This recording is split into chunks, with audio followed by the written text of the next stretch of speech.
Okay, so we've got another 1D kinematics problem. This one involves two objects, and we'll do some graphing here too, just so we can get a little bit of practice with it, even though you don't need to do graphs to do the problem. So this one's about a physics student who's on a 50-meter tall cliff. So I'm immediately going to start by drawing a picture of a student on a 50-meter tall cliff. Remember, our goal is to get rid of this paragraph of words and just kind of work off of a picture. It ends up being much easier. Okay, so he throws two stones. I'm going to have two objects to keep track of, and they're 1 second apart. So I'm going to say that the initial time for the first stone is, or the initial time for the second stone is the same as the initial time for the first stone plus 1. In other words, whenever I threw the first stone, I wait 1 second, and then I throw the second stone. That's the initial time, okay? Then it says the first stone has an initial speed of 2 meters per second. So that's a piece of information. V1 initial equals 2 meters per second. And then what do they want to know? How long? Okay, and it says they cause a single splash. That means T2 final equals T1 final. Okay, so they both hit the ground at the exact same time. Okay, and I also know that this distance is 50 meters. Okie doke.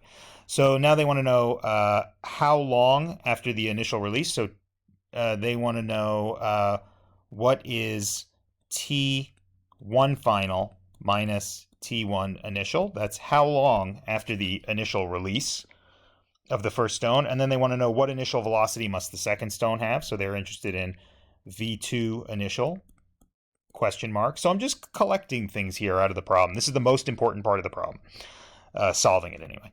And then it says, what is the speed of each stone at the instant the two stones hit? So they want to know T2 final equals question mark and V1 final equals question mark. Okay. So the other thing you want to do in any of these kinematics problems, if you don't already have them memorized, is probably just right from the get-go, write down all the kinematics laws you know. So there's x final equals x initial plus v initial t plus 1/2 a t squared. V final equal v initial plus a t, and v final squared equals v initial squared plus 2a delta x. So if you take a quiz, you'll be given those on the quiz, but you want to make sure that you have them handy because every single kinematics problem is going to be solved using those. Okay, so first things first, they want to know the time it takes for the stones to splash. And then for part B, they wanted to know this. And then for part C, they wanted to know this. Okay, so what's going on here? What's going on is gravity is pulling the ball down. So you have an accelerating object, right? And the ball is given some initial speed in the downward direction. Okay, so the situation we're looking at is if I drew x versus t, I have some ball, and the ball starts at 50 meters. And it starts out with a speed, a downward speed of, I'm calling it -2 meters per second, just to make it clear that it's going downward. That's what the minus sign means. Okay, and remember that that's the slope. So in other words, this should start with a slope of -2. It should start pointing slightly downward. And then what does gravity do? Gravity, and we can take this as always a given, the acceleration of gravity at the Earth's surface is -9.8 meters per second squared. The effect of all that is that it will make the velocity more negative. So this thing, the slope, will start to curve down. It goes faster and faster and faster and faster toward the ground until eventually it smacks the ground. This is a graphical representation of the thing we're looking for. This is the time delta t that we're solving for. Okay, that's the graph.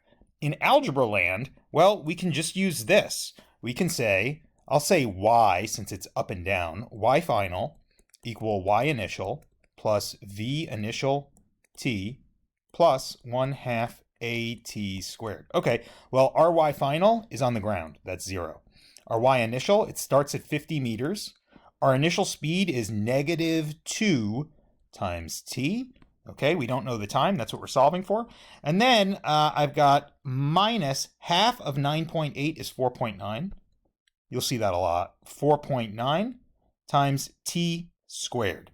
Okay, at this point, it's a pure algebra problem. You will use quadratic formula on this. I'm going to pause and do that really quickly. If I do that, I get it's about 3. It's 2.999. Just in case you're curious, I used this, mathisfun.com, to do it. If I give you an exam, I'll give you a link to a quad solver or something like that.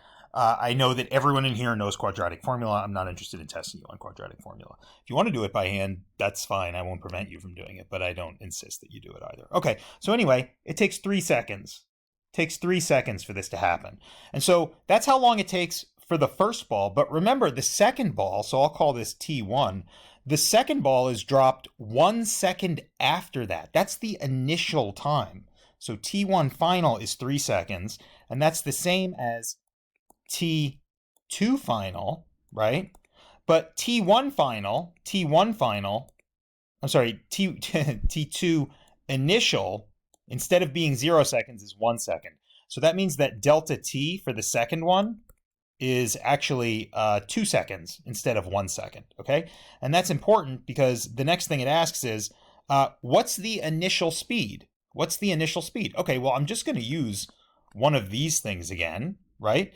And so we can say, we know the exact same formula all over again. So this will be for object 2 this time. So we'll say y final equal y initial plus v initial t plus 1/2 at squared. Okay, in this case, I know the time. I know y final is 0. It ends on the ground. Y initial is 50. It starts in the same place as the other one. What I don't know this time is v initial. So I'll put plus v initial times 2 minus 4.9. That's that same guy we had over here. It's half of 9.8 times 2 squared. And now my job is to solve for v initial. So let's do that. V initial. I'll clean this up. I'll pause. So I get negative 15.2 seconds. If you're like, I'm sorry, negative 15.2 meters per second. Sorry, meters per second. And if you're wondering, hey, what does that minus sign mean? It means it's pointing down, as of course it must. And look at how much faster we have to throw that, because remember, it has to catch up to the other rocks that they hit at the same ground. So let's just see what that looks like on a graph. It starts, I'll say red for this one, it starts at a later time, right? So right here, it starts at the same place, and it has to get all the way down to here by the same time the other one does. So that means it has to start with a steeper slope, so that it can have the same curve, because it's the same acceleration, and still reach the same point at the same time. And notice it's a much steeper slope in order to get there on time. Okay, so that's that piece. And then we'll do part C. They want to know the final speed of each. So there's lots of ways to do this. I think the easiest way to do it is just to say v final equal v initial, so this is part C. V final equal v initial plus at. That's this second one we have up here, okay? We know the acceleration is negative 9.8. So let's see. Let's do for the first one. So v1 final equals v1 initial, which is negative 2, minus 9.8 times its transit time is 3 seconds. So this is the number for that. And then let's do it for particle 2. For rock 2, v2 final equals its initial velocity, which is negative 15.2 meters per second, and then minus 9.8 times 2. This only gets to be accelerated for 2 seconds instead of 3 seconds because it's thrown 1 second later. Okay, so you get these numbers, right? The second one starts faster and ends faster, but the first one catches up. And why does it catch up? It catches up because it has more time to be accelerated. Alternatively, we could have used this formula because we know v initial for both rocks, we know a for both rocks, and we know that they both fell 50 meters. Okay, the last thing I'll add to this problem is that the acceleration is the concavity.